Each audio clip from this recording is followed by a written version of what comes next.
Now, our first story, 15 basic school teachers at Mpasaso No. 2 in the Ashanti region have been transferred en bloc upon request over fears they could come upon or under a spell of black magic.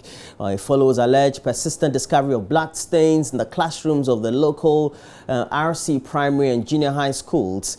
Education authorities in the area that the Ahafo and South District are investigating the incident, and the students have been left to their fate as finding replacement for these exiting teachers has not been an easy task. Teachers of affected schools say they have been living in fear for what they describe as continued spiritual attacks on them.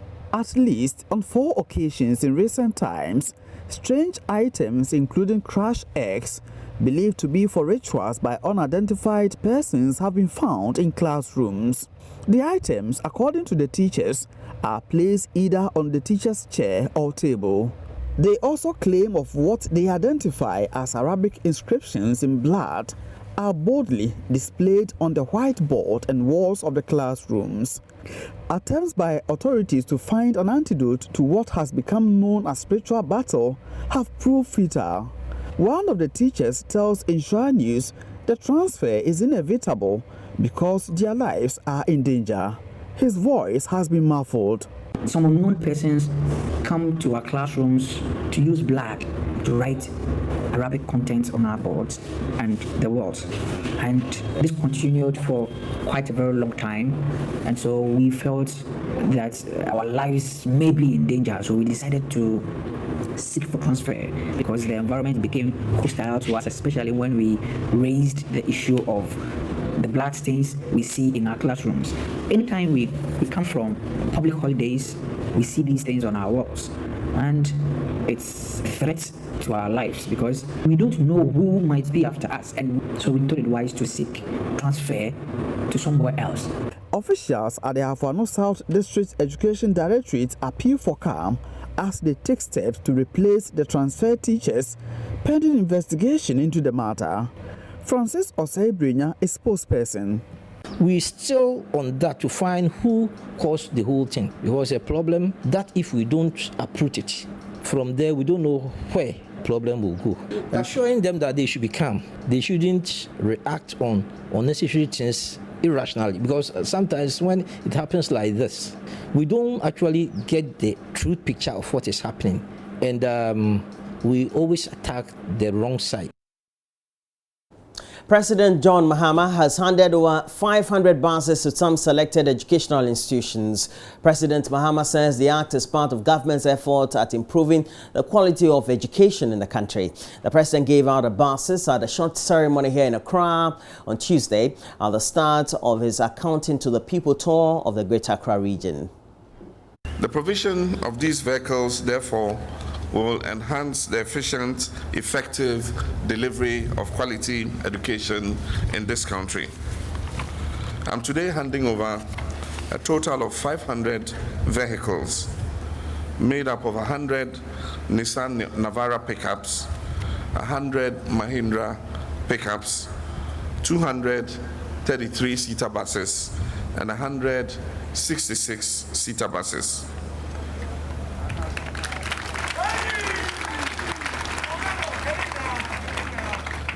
And the beneficiary institutions cut across the new community day senior high schools, our existing public colleges of education, our newly absorbed colleges of education, schools in our newly created districts, our technical and vocational schools, our special needs schools, our polytechnics that are soon to become technical universities in September, our public universities, a few private universities, and existing senior high schools that have never benefited from the distribution of vehicles. Today's ceremony is an important milestone in our collective effort to improve the delivery of education, and it reiterates the importance that government attaches to enhancing education delivery in the country. Well, and many of you will be wondering the criteria under which many of these schools were selected. The president did explain that and also charged the authorities to take very good care of these very vehicles. Some schools have already benefited in the past, and also that the request exceeded supply. The Ministry of Education had to adopt a criteria for the distribution of these 500 vehicles. Those of you sitting here are the lucky ones. The criteria that was adopted include the following: schools with high enrollment figures that have never been allocated a vehicle. The next was special schools were all given vehicles. We then turned to vocational and technical schools.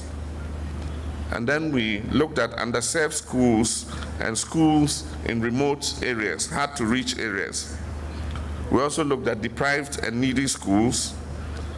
And then we looked at my new community day schools. And then we also looked at existing senior high schools, some of whom had benefited, but from some reasons had lost their vehicles. And then schools which had submitted new requests for either a pickup or a bus. Last year, I met principals of colleges of education, and one of the requests they put to me was to be given pickups for their day-to-day administration. The colleges of education have not only got their pickups, but they've all got a 66-seater bus each. Let us keep and maintain these vehicles well, and let's use them for the benefit of the schools and our dear students. If these vehicles are very well maintained, they can provide us with more than 1 decade of efficient service.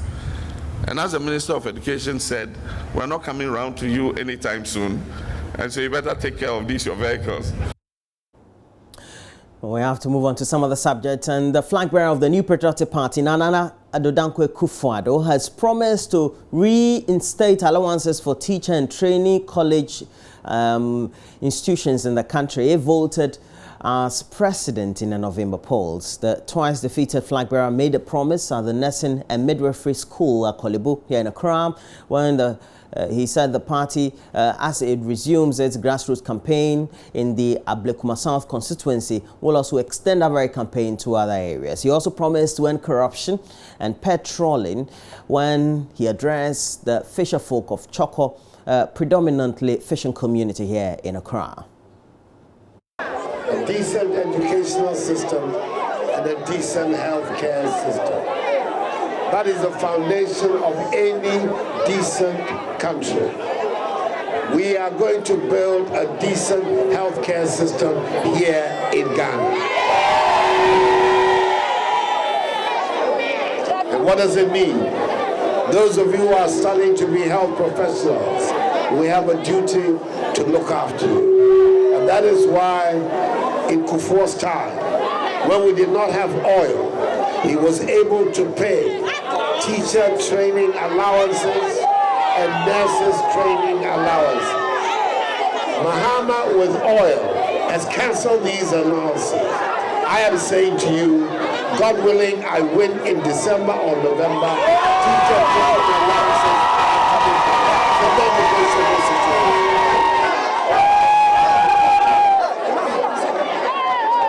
And we're going to create a situation that you are going to find work to do.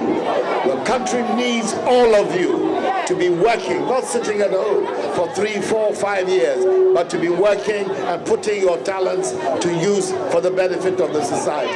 That's what's going to happen. May God bless you all, and take it easy.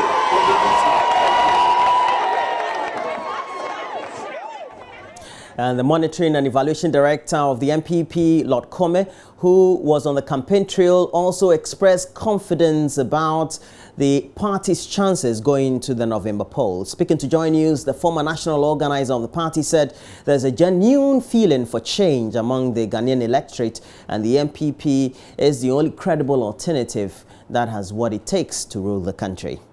The issues that Nana Addo started way back 2008 has not seen any improvement. It continues to deteriorate. Even in 2016, as he moves around, he touches on the economy, he touches on jobs, he touches on health, Every aspect of the economy, Nana Addo is talking about it. So if you call a manifesto putting together a document to present to the people of this country, certainly we'll do it. It tells you that we are even more ready than the NDC is. Because the man, as he runs around, is articulating what his vision is in every sector of the economy. And my understanding of a manifesto is that you put all these things in a document, present it, so people would hold you to your vision and promises. So that's about it. That's what the people are waiting for. Oh, certainly that will be done. But as I told you, as the man moves around and articulates that vision and tells the Ghanaian people how he is going to do it differently, that's a manifesto. Okay? So that's the NPP's way of delivering its manifesto for now. No, I'm saying that what is left is to putting all these things into a document so that a media person like you will take a copy and say that, Nana Addo, okay, you said this when you came to School of Hygiene. Is that not it? So that will be done. Are you confident of victory come November 7? You've been monitoring the system. Certainly, I've told you. I mean, I have been in this business for God knows when. I mean, everybody in the media knows me. I have decided to take a backstage for years now. I've been monitoring now, and I can tell you, I'm sure I should be the best person to really say it like it is, especially when I have to compare with what has transpired in the past. I see some genuineness in the Ghanaian people this time around, okay? Unlike those times when we do organize people, okay? This time these are people on their own. The spontaneous reactions to all these young people you can see around, okay? I mean, these are real local people, okay, who are airing their concerns. You listen to them as you move with us, and you can see the difference. What is left, seriously, is that at the end of the day, these things that we see on the ground will translate into votes. And away from the politics, let's look at a very sad issue, an issue that confronts many families. As a family of a toddler who was sexually molested by his father's nephew is currently appealing for support to assist her medically. The 5-year-old at Ofinso in the Ashanti region is said to be in a terrible state after the family relation repeatedly defiled her while her parents were always away. Mahmoud Mohammed Nuruddin reports the abuse currently has resulted in a serious damage to the girl's genitalia, and she is currently keeping up with a Good Samaritan. This is a 5-year-old Efiahian who is said to have been defiled by her father's nephew. 19-year-old Kofi Dapa allegedly sexually defiled Efia in the absence of her parents. We went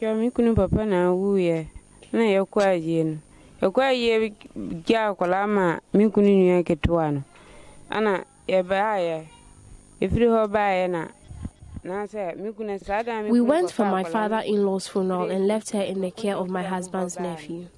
When we returned and went for the child, she couldn't walk. When I asked what was wrong with her, she complained of waist and stomach pains. The following day, she told us my husband's nephew had defiled her. As at now, she wears pampers and cannot walk.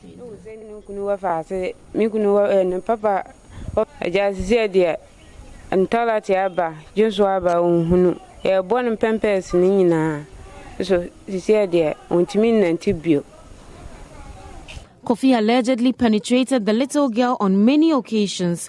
Efia's parents reported the case to the Ofinso District Police, which led to the arrest of the 19-year-old. The victim was diagnosed of urinary tract infection, making her unable to walk. Her condition is getting worse with each passing day. She's being camped in the apartment of a Good Samaritan since her parents have been evicted from their rented apartment. They told me that over there, they are what we call in Restofor, they are farmers. So the farm owner told the man to come and weed. If he doesn't leave the child at the hospital to come and weed, then he's collecting his farm. Where they were staying, the cottage there, they were sacked, so they had nowhere to go after they were discharged from the hospital. So I took it upon myself. The Ofinso District Police say they are doing their best to prosecute Kofi Dapa. The victim of the father has also lost his job as a farm keeper. Efia needs about 15,000 Ghana cedis to correct her deformity. At first, the doctor said that the inner surgery will cost about 5,000 Ghana cedis. Then we do a CT scan. Now I was told CT scan is about 8,000 Ghana cedis. Other medications and other lab investigations and all that. So I think over 10,000 Ghana cedis, including medication and other things, and even 10,000 or beyond. At least I think 10,000 would do. Until help comes for little Efia, she will continue to live a miserable life behind closed doors. Let's look at the economy. And the Bank of Ghana has indicated it is currently planning a review of mobile money transactions from July. And this is a year after the guidelines were introduced. The move should also assuage industry players who currently have identified gaps in the guidelines, as well as those who believe it overlaps functions of the main commercial banking sector. But we need to ask questions. How are mobile money subscribers taking all this? Joy News' Matilda Pombaga has been finding out. So the Bank of Ghana has hinted of plans to review its regulation for mobile money transaction in the country. Will this move in any way address concerns being raised by industry players who believe there are some lapses with regards to mobile money transaction in the country? Today we are here to find out from a mobile money operator here in Accra, to find out from him what he makes of this move by the Bank of Ghana. And will this in any way improve their service delivery? It's a very lucrative business. Yeah, and it involves a lot of things. So it's not only about sending money and receiving money, but see, you can do payment on it. Before, okay, when they started, it was only sending money and receiving money. But right now, they've added another feature to it. You can buy airtime, you can pay bills like ECG, DSTV, GoTV, water bill, and even you can pay school fees on it. Wow. Yeah, there are so many payments. So how lucrative is this business? How do you make your money? You see, the money depends on the turnovers. You see, it's based on turnovers. When you do more turnovers with big volumes, you get big commissions. So all depends on the turnovers. And the whole system have come to accept it in the system. So we have the numbers that is making us get the commissions. Yeah. Okay. Yeah. Now the Bank of Ghana is saying that it wants to review its regulation with regards to mobile money transaction. What do you make of this calls? It's a good point. Anything involves money need to be regulated, because even as I'm telling you, the fraudsters has also come into the scammers. They've also entered into it. They are scamming people to send them money, and their people are defrauding people even through their mobile money.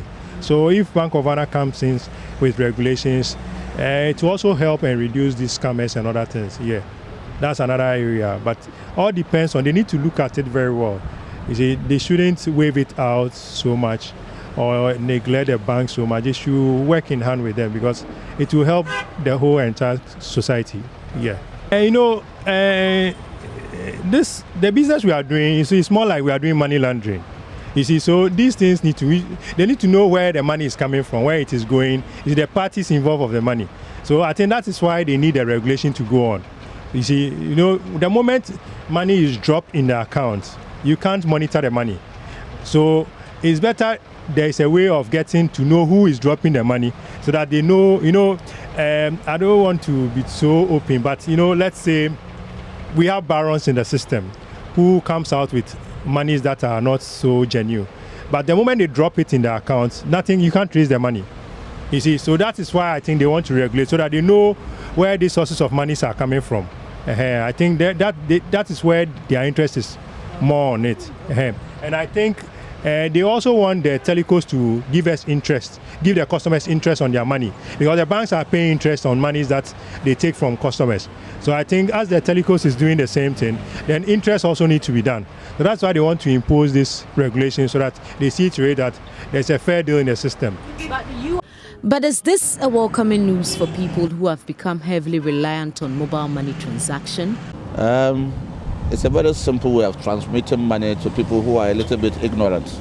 they need to do a lot more visibility studies before the system is messed up. Unless, of course, they have other means that will make it more simpler than this. Yeah, I think they have a lot to do more than this. What should they be focusing on more? Well, stabilizing the economy and the city. It wouldn't be a nice idea because already when we come to do the transactions, you know, there are these minor deductions they make. You know, sometimes you find yourself in a difficult situation and you need a particular amount of money. I don't think this mobile money something shouldn't be anything for us to have this tax stuffs on it. I don't think it's a good idea. All they want to do is to streamline the activities of these mobile money operators. Streamlining the activity, I don't think would have an issue. But you know, my main concern has to do with the deduction. You know, right now the Bank of Ghana is taxing almost everything. And taxing mobile money transaction, I don't think would be the best. And that'll be it for the news this morning. As always, you want to get interactive, please make sure you do so. On Facebook, we have a page, Joy News on TV, and currently we're streaming live on YouTube. And the channel's name for YouTube is My Joy Online. This is what we do. For each of the segments that we do, we tend to upload them for you to have a very comfortable viewing, that is if you want to watch. And so you have a lot of your tabs, etc. Please make sure you check our site or our channel on YouTube, My Joy Online. Watch a lot of those videos, but currently we're streaming live on YouTube, right? On WhatsApp, very easy for you to get us. 0560 800,000 is the number. We have to look at what the stories are, front, back pages of the newspapers, and then we'll also look at some online portals we'll always be showing you on the big screens. But we have to take a break. When we come back, we do all that for you. Do stay on.